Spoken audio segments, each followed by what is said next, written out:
রক্ষক হিসেবে রক্ষক না ভক্ষক কী হয়ে দাঁড়িয়েছে পুলিশ। আর পুলিশের অত্যাচার, সাধারণ মানুষদেরকে পুলিশের থানায় গেলে আমার ক্লায়েন্টরা বলে আমার, এবং ইভেন অ্যাডভোকেটস আমার জুনিয়ররা যখন যায় তাদের সঙ্গে মিসবিহেভ করে। একমাত্র তারা কোর্টে আসলে, জেরাতে যখন থাকে বা কোর্টে আসে তখনই ঠান্ডা হয়। পুলিশ কি নিজের হাতে, ওরা কি সমস্ত পাওয়ার পেয়ে গেছে? মাননীয় মুখ্যমন্ত্রী কি পুলিশ দিয়ে নিজের পার্টি চালাচ্ছেন? এগুলো প্রশ্নের উত্তর কিন্তু ওনাকে দিতে হবে। 21শে জুলাইয়ের মঞ্চ থেকে শুধু ভাউতাবাজি কথা বললে আমরা এই কথায় রাজি নই, ওনার ওই কথায় আমরা সহমত নই। আমরা এর শেষ দেখে ছাড়বো।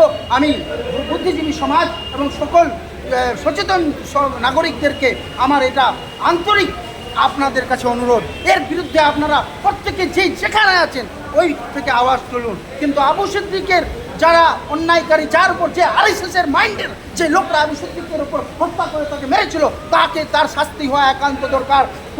মাননীয় মুখ্যমন্ত্রী, পুলিশ মন্ত্রী এখন পর্যন্ত তাদেরকে শাস্তি দেননি কেন? তাদেরকে ডাকেননি কেন? তারা কি সারের মতন খোলা ছুট পেয়ে গেছে?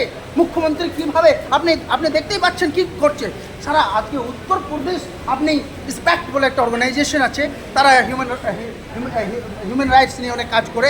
তাদের যে রিপোর্ট দেখেন, পশ্চিমবঙ্গ কিন্তু কাস্টোডিয়াল ডেটের ক্ষেত্রে একটা ভালো জায়গায় পৌঁছে গেছে। এটা কি গর্বের বিষয় যে বাঙালি, এই বাংলার ঐতিহ্য, এই বাঙালি বিপ্লবীরা এই ভারতবর্ষকে স্বাধীন করার উল্লেখযোগ্য অগ্রণী ভূমিকা পালন করেছে।